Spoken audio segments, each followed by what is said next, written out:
na ang tradisyon na ito ay ninanapanatili sa ating mga ninuno na itinuro sa kanila ng mga paring Franciscano mula sa Espanya na nagtatag sa bayan ng Santa Maria noong 1792.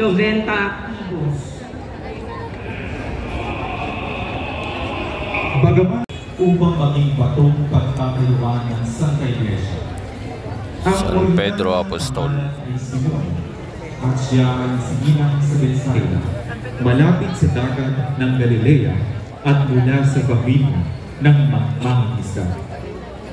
Nakilala ni si Jesus sa pamamagitan ng kanyang kapatid na si San Andres.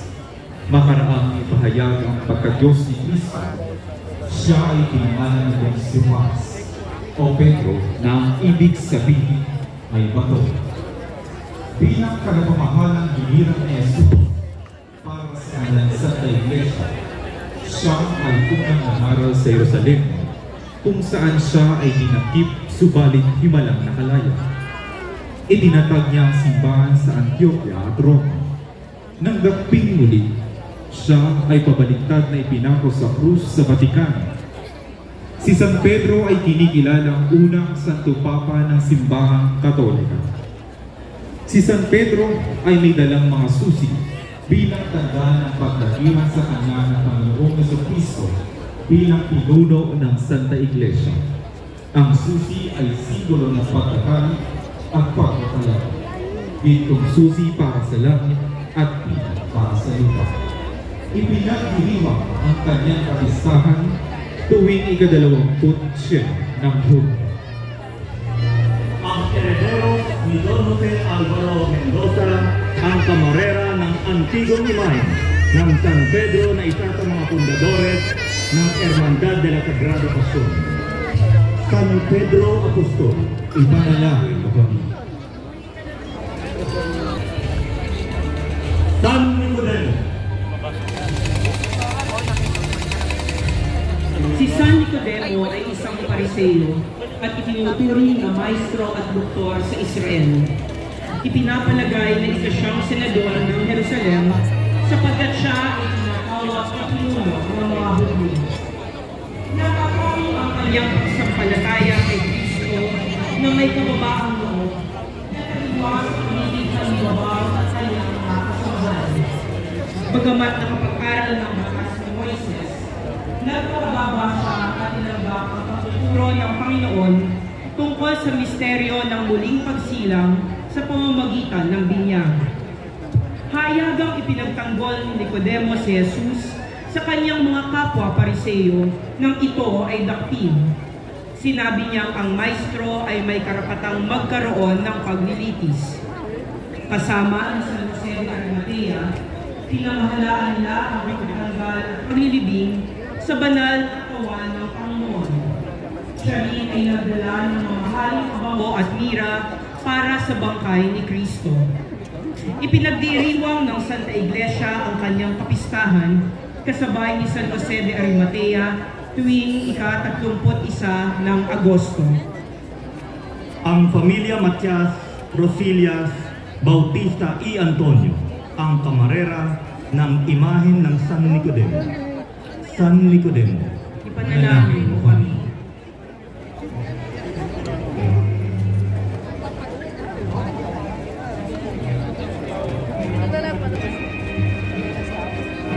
San Jose de Arimatea. Si San Jose ay mula sa Arimatea, isang syudad sa Judea, isang ikinagalang na miyembro ng Sanhedrin ng mga Hudyo at otoryon ng Imperyo Romano. Siya ay mayamang may-ari na libingan na pinaglagakan ng katawan ng Panginoong Jesucristo makarang ito ay ipapos sa krus. Isang mabuti at matuwid na tao. Ipinapalagay na siya ay nakababatang kapatid ni San Joaquin na ama ng Mahal na Birhen at ang tinuturing na amain ni Jesus. Tumayo rin siyang tagapangalaga ni Jesus sa maagang pagkabatay ni San Jose na esposo ng Birhen at isang lihim na alagad dahil sa takot niya sa mga Hudyo.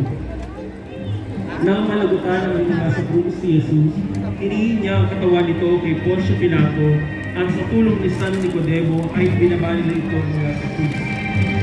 Pinalot tayong ikaw upang ilagat sa kanyang libingan. Ito ang katuparan ng hula ni Propeta Isaias na ang Mesiyas ay hihimlay sa libingan ng mayamang tao.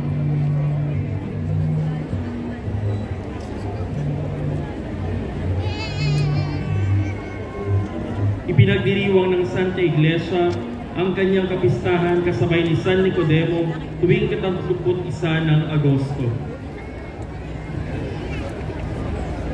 Segun sa tradisyon noong panahong iyon, ang pinakamatandang kaanak na lalaki ang may obligasyon na magbaba ng bangkay na ipinako sa krus. Kaya ito ay isang naging basehan upang ipagpalagay na siya ay kamag-anak ni Cristo. Ang Pamilya Cruz Ibrino ang kamarera ng imahen ng San Jose de Arimatea. San Jose de Arimatea. Ipanalangin.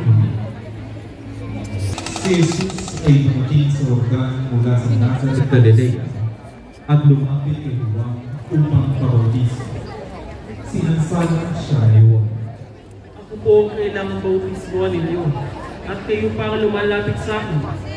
Hayaan mo itong mangyari ngayon, sapagkat ito ang nararapat natin gawin upang matupad ang kalooban ng Diyos. At pumayag si Juan. Nang pabautismo ang si Jesus, umahon siya sa tubig. Nabuksan ang langit at nakita niya ang Espiritu ng Diyos. Bumawa sa kanya gaya ng isang talakad. At isang tinig mula sa langit ang nagsabi, Ito ang minamahal kong anak, na lubos kong kinalulugdan. ang kapistahan ng pagbibinyag sa Panginoon ay orihinal na ipinagdiriwang tuwing 13 ng Enero. Ito ay nilipas sa unang linggo matapos ang ika-6 ng Enero. Ang eksena na ito ay ginugunita sa unang misteryo ng liwanag ng Santa Rosario. Ang herederos ni Ginang Erlinda Herona Bautista, ang kamarera ng Paso de Misterio ng El Bautismo. Nuestro Padre Jesus del Bautismo, San Juan Bautista, ipanalangin naman.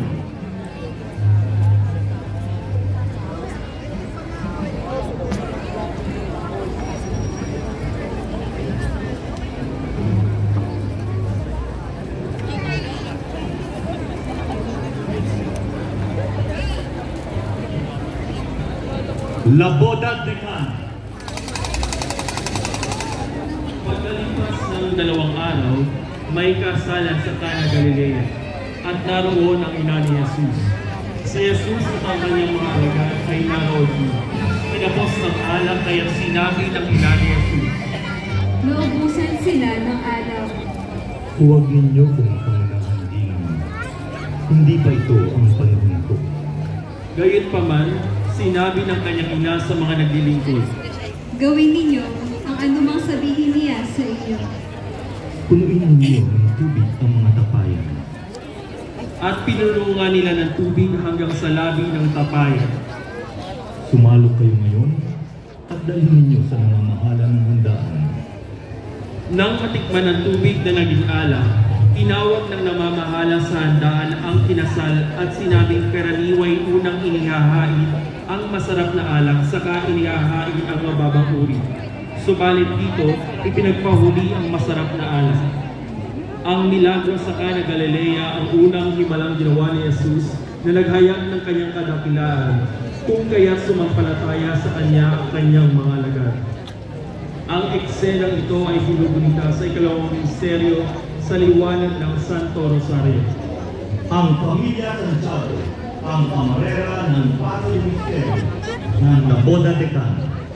Nuestro Padre Jesus de la Caridad, Maawa ka sa amin. Nuestra Señora de los Remedios, Panalangin.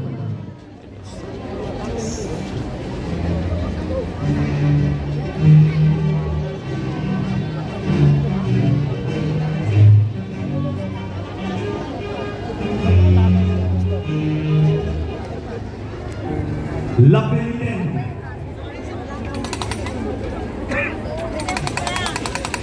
Inanyayahan si Jesus sa Simon na isa sa mga Pariseo. Pumaroon siya sa bahay nito at dumulog sa hapag. Sa bayan ng Mangyaon ay may isang babae na kilalang makasalanan. Nang mabalitaan niyang kumakain si Jesus sa bahay ng Pariseo, nagdala siya ng pabangong nasa sisidlang alabastro. Lumapit siya sa bandang likuran sa gawing paanan ng maestro. Siya ay nanangis at nabasa ng kanyang luha ang mga paa ni Jesus. Pinunasan niya ang mga ito ng kanyang buhok, hinagkan at pinahiran ng pabango. Nilingon ni Jesus ang babae at sinabi kay Simon, Nakikita mo ba ang babaeng ito? Pumasok ako sa iyong bahay at hindi mo man lamang ako binigyan ng tubig para sa aking mga paa. Ngunit binasahan niya ng luha ang aking mga paa at pinunasan ng kanyang buhok. Hindi mo ako hinagkan. Ngunit siya, mula nang pumasok, ay hindi tumigil ng pagdalik sa aking mga paa. Hindi mo pinahiran ng langis ang aking ulo, subalit pinahiran niya ng pabango ang aking mga paa. Kaya't sinasabi ko sa iyo, ang malaking pagmamahal ay nagpapatunay sa pagkakaan ang marami niyang mga kasalanan. Ang pamilya Bonifacio Castillo Iuy ang pamera ng pag-ministeryo ng Lapin. Nuestro Padre Jesus de la Fe. maawa ka sa amin.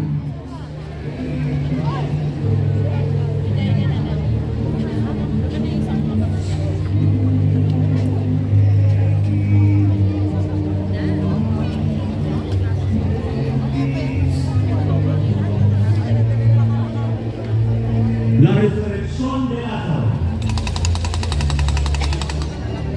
Nang dumating si Jesus sa Betania, sinalubong siya ni Marta. Panginoon, kung kayo po'y narito, hindi sana namatay ang aking kapatid. Ngunit nalalaman kong ibibigay sa inyo ng Diyos ang anumang hinihin niyo sa Kanya. Ako ang muling nananalig sa aking bahay ng mahal ay muling mabubuhay. Pinaniniwalaan niyo ako. Opo, Panginoon, kayo po ang anak ng Diyos, ang Mesiyas na inaasahang paririto sa sanlibutan. Panginoon, kung narito lamang po kayo, hindi sana namatay ang aking kapatid. Nahambal si Jesus nang makitang tumatangi si Maria at siya'y napahimutok. Saan ninyo siya inilibing? Panginoon, hali kayo at tingnan ninyo. Tumawag si Jesus kaya sinabi ng mga Hudyo na talagang mahal niya si Lazaro. Alisin ninyo ang bato.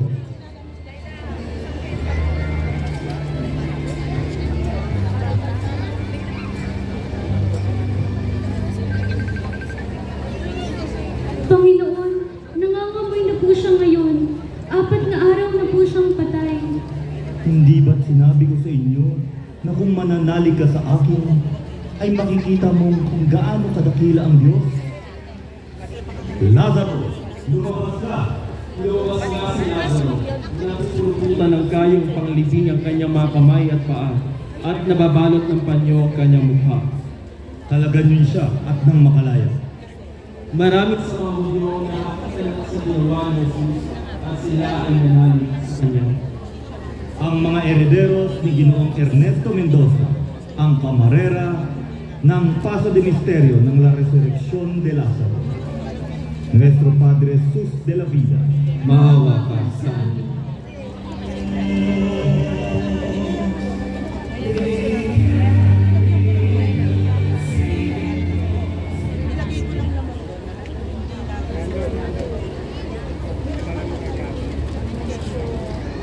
Santa Maria de Betania. Si Santa Maria ay ipinapalagay na pinakabatang kapatid na San Lazaro at Santa Marta. Sila ay nanirahan sa Betania, isang maliit na bayan sa Judea, sa gawing timog ng Mundok Oliva, malapit sa Jerusalem. Sa banal na kasulatan, siya ay nabanggit sa pagdalaw ng Panginoon sa kanilang bahay. Gayon din, nang buhayin niyang muli si Lazaro.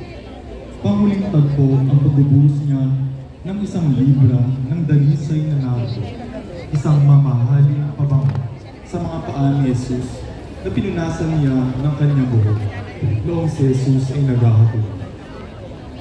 Si Santa Maria ay makikitang may dalang pabango bilang pag-aalaala sa ginawa niyang pagpapakita ng pagmamahal sa Panginoon bago ito nagpakasal. Ang kanyang kapistahan ay pinagdiriwang ng Santa Iglesia kasabay ng kanyang kapatid na sina San Lazaro at Santa Marta tuwing ika-29 ng Hulyo. Ang pamilya Cristobal y Mendoza, ang pamarera ng imahe ng Santa Maria. Santa Maria de Betania, Ipanalangin.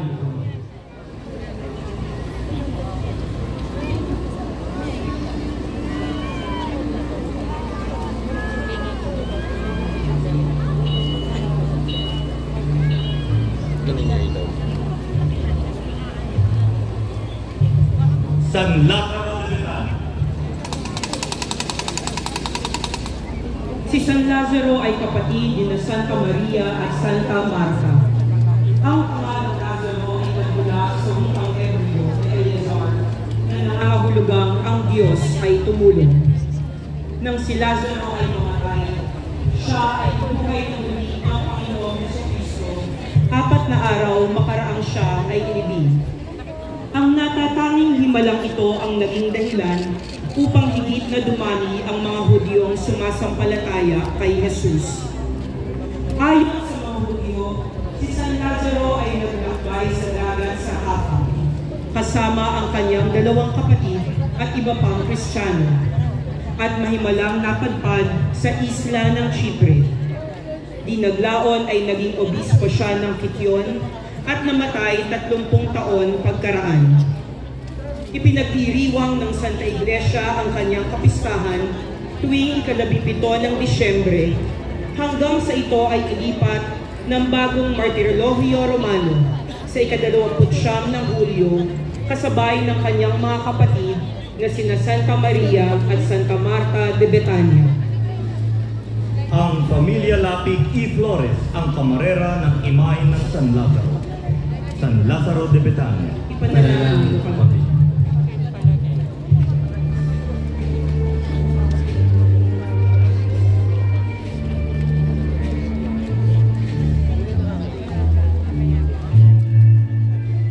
Santa Marta de Betania. Si Santa Marta ang pinakamatandang kapatid ni Santa Maria at San Lazaro, kung kaya't siya ang nangangasiwa sa kanilang tahanan sa maliit na bayan ng Betania na malapit sa bundok ng Olivo kung saan sila nakatira. Malimit ang Panginoon sa tahanan ng magkakapatid noong panahon ng kanyang pangangaral sa Judea. Sa pagdalaw ni Jesus sa kanilang tahanan, ay di inalintana ni Marta ang kanyang mataas na estado. Bagaman sila ay may mga katulong, personal niyang pinaghandaan ang lahat ng pangangailangan ng kanyang maestro. Ipinagdiriwang ng Santa Iglesia ang kanyang kapistahan kasama ng kanyang mga kapatid na sina San Lazaro at Santa Maria tuwing ika-29 ng Hulyo.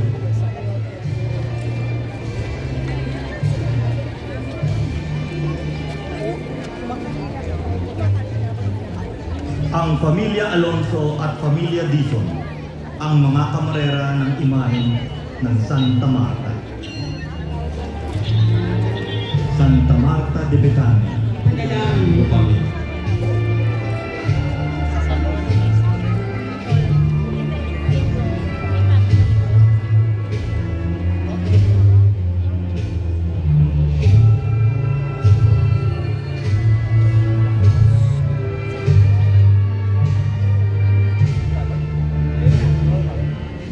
La Sagrada Entrada en Jerusalem. Nagpatuloy si Jesus sa kanyang paglalakbay at sa kanyang daraanan na may inilalatag ng mga tao ang kanilang mga balabal. Kumuha sila ng mga palapa ng palma at lumabas ng luksod upang siya'y salubungin. Hosanna! Purihin ang luwalhati sa ngalan ng Panginoon! Purihin ang hari ng Israel! nakita ni Jesus ang isang batang asno at sinakyan ito gaya ng nasusulat. Huwag kayong matakot, lunsod ng Sion. Masdan mo, dumarating ang inyong hari, nakasakay sa bisirong asno. Pagpasok ni Jesus sa Jerusalem, nagulong ang buong lungsod. Sino kaya ito? Si Jesus, ang propetang taga Nazaret, Galilea.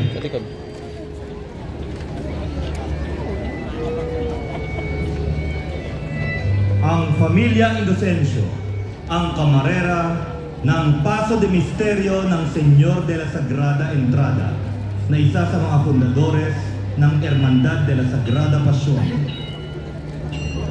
Nuestro Padre Jesus de la Sagrada Entrada, Maawa ka sa amin.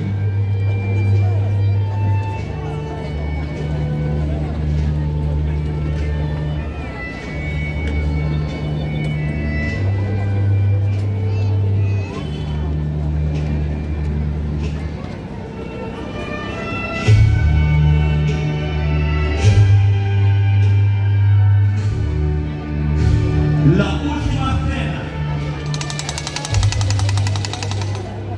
Dumating ang araw ng pista ng tinapay na walang levadura at inutusan ni Jesus sina Pedro at Juan upang ihanda ang kanilang maunang Pampasko.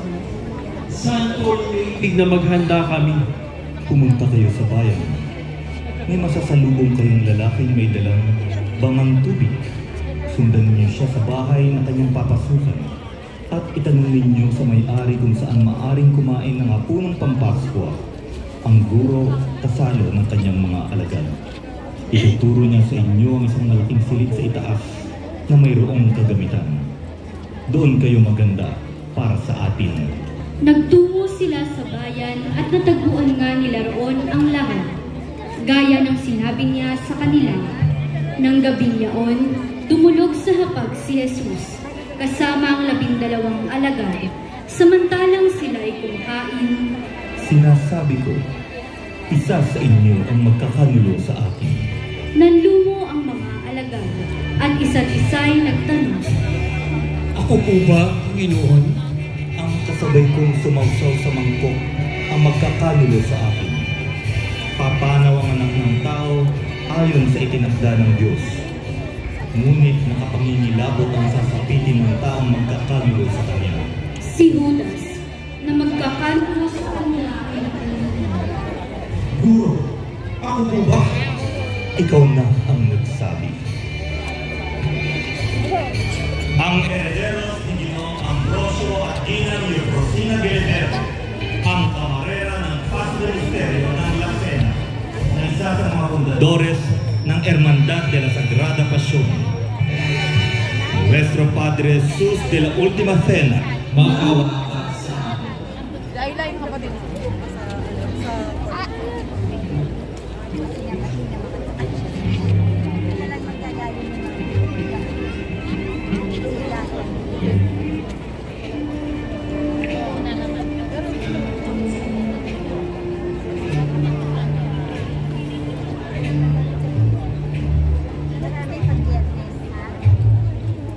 El Sagrado Lavatorio. Habang sila'y naghahapunan, tumindig si Jesus, naghubad ng kanyang panglabas na kasuotan at nagbigkis ng tuwalya. Pagkaraan, nagbuhos siya ng tubig sa palanggana at sinimulang hugasan ang paa ng mga alagad at punasan ng tuwalyang nakabigkis sa kanya. Paglapit niya kay Simon Pedro, tumutol ito. Panginoon, di yata't kayo pa maghuhugas ng aking mga paa. Hindi mo nauunawaan ngayon ang ginagawa ko. Ngunit mauunawaan mo rin pagkatapos. Hindi ko pa pahuhugasan sa inyo ang aking mga paa. Kung hindi kita huhugasan, wala kang kaugnayan sa akin. Panginoon, di lamang po ang aking mga paa, kundi pati ang aking mga kamay at ulo. Maliban sa kanyang mga paa, hindi na kailangang hugasan pa ang naligo na, sapagkat malinis na ang kanyang buong katawan. At malinis na kayo, ngunit hindi lahat. Nang mahugasan na ni Jesus ang kanilang mga paa, siya'y nagsuot ng damit at nagbalik sa hapag. Nauunawaan ba ninyo kung ano ang ginawa ko sa inyo? Tinatawag niyo kong guro at Panginoon. At tama kayo, sapagkat ako nga. Kung akong Panginoon ninyo at guro ay naghugas ng inyong mga paa, dapat din kayong maghugasan ng paa. Binigyan ko kayo ng ehemplo. Ito'y dapat niyong tularan.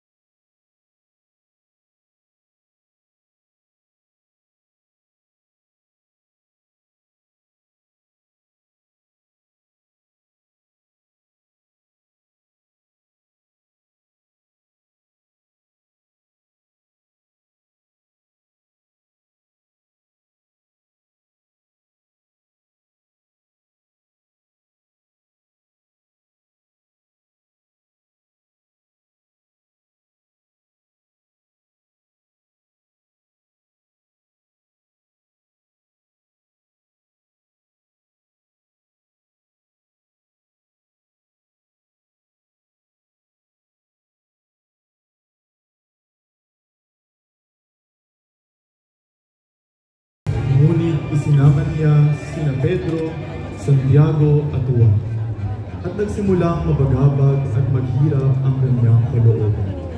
Ang puso ko'y tigid ng hapis na halos ikamatay ko. Maghintay kayo rito at makipagpuyat sa akin. Pagkalayo ng kaunti, nagpagirapa siya at nanalangin. Ama ko, kung maaari ilayo mo sa akin ang kalis ng paghihirap na ito. Gayunman,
natutulog ang tatlong alagad.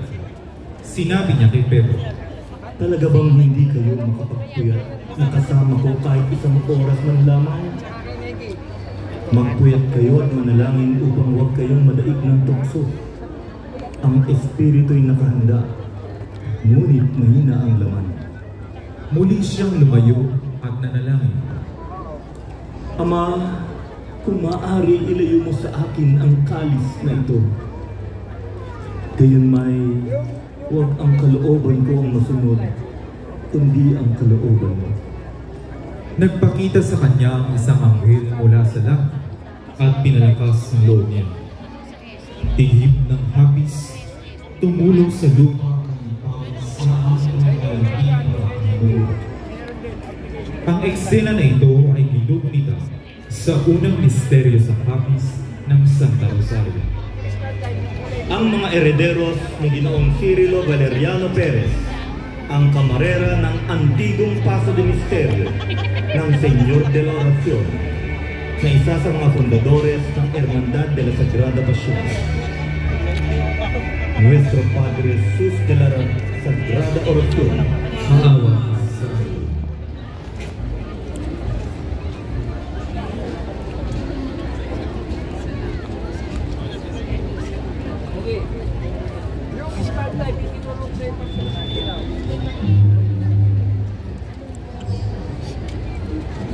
El Beso de Judas. Nagsasalita pa si Jesus nang dumating si Judas, isa sa 12. may kasama siyang maraming tao na may dalang mga tabak at mga pamalo. Galing sila sa mga punong saserdote at sa matatanda ng bayan. Bago pa sila dumating doon, ibinigay na ng taksil ang ganitong hudyat. Ang hagkan ko ang sanating pakay. Dakpin ninyo agad. Kaya't nilapitan ni Judas si Jesus at binati sabay halik. Magandang gabi po, Maestro. Judas, pinagkakanulo mo ba ang anak ng tao sa pamamagitan ng isang alip? Kung gayon, gawin mo na ang sadya mo. Kung ako ang hinahanap ninyo, hayaan ninyong umalis ang mga taong ito. Sinabi niya ito upang matupad ang kanyang salita. Walang napahamak kahit isa sa mga ibinigay mo sa akin, Ama.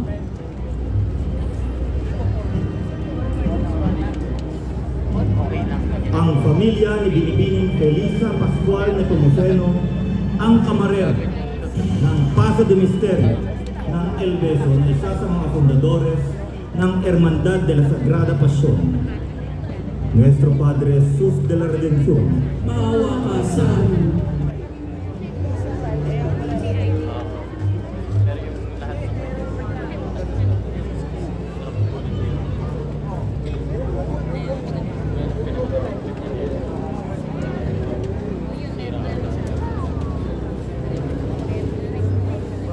Nuestro Padre Jesus Cautivo,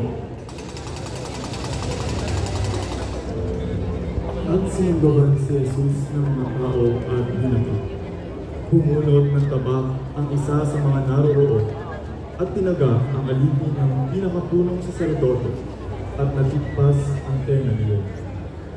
tulisan ba ako at naparito kayong may mga dalang tabak at pamalo upang ako'y dakpin? Araw-araw ako'y nagtuturo sa templo at naroon din kayo. Ngunit hindi ninyo ako ginapit. Subalit kailangang matupad ang sinasabi ng kasulatan. Nagsipakas ang mga alagad at iniluwag siya.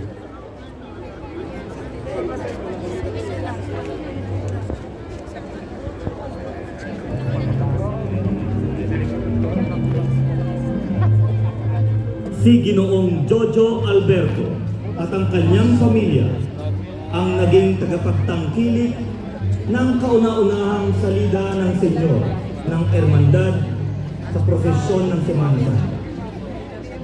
Nuestro Padre Jesus de la Sagrada Pasión, maawa ka sa amin.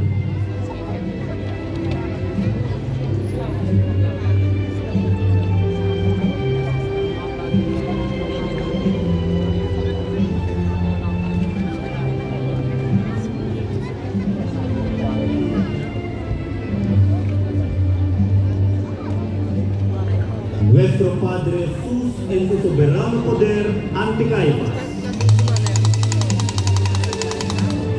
Dinala si Jesus ng mga dumating sa kanya sa bahay ni Caifás, ang pinakapunong saserdote.